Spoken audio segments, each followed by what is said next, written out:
Hi viewers, இன்னைக்கு நம்ம fish fry எப்படி செய்யறதுன்னு பார்க்கலாம். அதுக்கு தேவையான ingredients நான் ரோகு ஃபிஷ்ல வந்துட்டு ஒரு 6 பீஸ் எடுத்து வச்சிருக்கேன். அதுக்கு அப்புறம் வந்துட்டு 2 spoon chilli powder, 1 spoon coriander powder, 1/2 spoon jeera powder, 1/2 spoon pepper powder எடுத்துர்க்கேன். அப்புறம் வந்துட்டு ஒரு spoon ginger garlic paste, 1 spoon curd, அப்புறம் 1/2 lemon எடுத்துர்க்கேன். இவ்வளவுதாங்க. இந்த ingredients வச்சிட்டு நம்ம கிறிஸ்பியான fish fry எப்படி பண்றதுன்னு பார்க்கலாம். fish நல்லா வாஷ் பண்ணி எடுத்து வெச்சுக்கோங்க. இந்த ingredients எல்லாமே ரெடியா வெச்சுக்கோங்க. இப்போ ஒரு பவுல் எடுத்துட்டு நம்ம எல்லாத்தையும் mix பண்ண ஆரம்பிக்கலாம். இந்த பவுல்ல 2 ஸ்பூன் ஆயில் விட்டுக்கலாம். ஆயில் விட்டுட்டு நம்ம dry மசாலா பவுடர்ஸ் இருக்குலையா அது எல்லாத்தையுமே போட்டு mix பண்ணிக்கலாம். இந்த மசாலா பவுடர்ஸ்லாம் நல்லா mix ஆகணும். இதெல்லாம் நல்லா mix ஆனதுக்கு அப்புறம் நம்ம எடுத்து வச்சிருக்கிற கர்ட்ல வந்துட்டு 2 ஸ்பூன் போட்டுக்கலாம். நான் இந்த ஸ்பூன் அளவுக்கு ஒரு 2 ஸ்பூன் போடுறேன். உங்க பெரிய ஸ்பூனா இருந்துச்சுன்னா 1 ஸ்பூன் போடிங்கனா போதும். அதுக்கு அப்புறம் ginger garlic paste வந்து 1 ஸ்பூன் போடுறேன் இந்த ஸ்பூன்ல.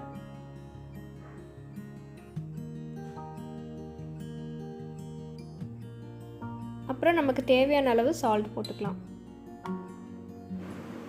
லெமன் ஜூஸ் வந்துட்டு கொஞ்சமா ஊத்துனா போதும்.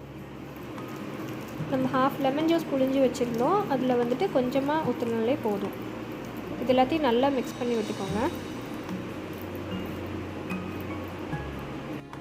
இவ்வளவுதாங்க மசாலா ரெடி ஆயிடுச்சு. இப்போ இந்த மசாலால வந்துட்டு நம்ம fish எல்லாத்தையும் நல்லா கோட் பண்ணி எடுத்து வச்சிரலாம்.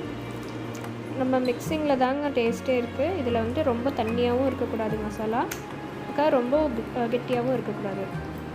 இந்த அளவுக்கு கரெக்ட்டா இருக்கணும்.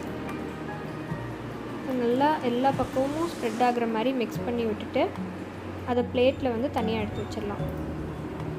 பாருங்க அந்த மசாலா வந்துட்டு இந்த ஃபிஷ்ல வந்துட்டு கொஞ்சம் ஒட்டற மாதிரி இருக்கணும்.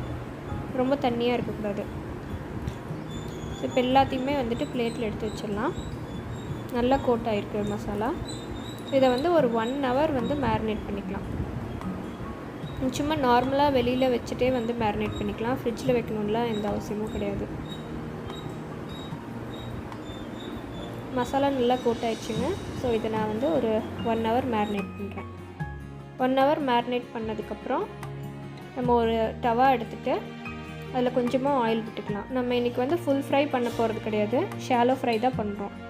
சோ கொஞ்சமா ஆயில் விட்டுட்டு ஃபிஷ்ஷை போட்டு ஃப்ரை பண்ண ஆரம்பிச்சிரலாம். 2 பீஸ்க்கு மேல போடாதீங்க.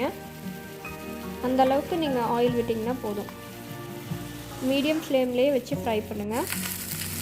சோ இந்த அளவுக்கு ஃப்ரை ஆனதையும் நீங்க எடுத்து பிளேட் பண்ணிடலாம். பாருங்க நம்ம கிறிஸ்பியான fish fry ரெடி ஆயிடுச்சு. கண்டிப்பா இத ட்ரை பண்ணி பாருங்க. ரொம்ப ஈஸியான ரெசிபி. எங்க சேனல் பிடிச்சிருந்துச்சுன்னா லைக் பண்ணுங்க, ஷேர் பண்ணுங்க, மறக்காம Subscribe பண்ணுங்க. Thanks for watching.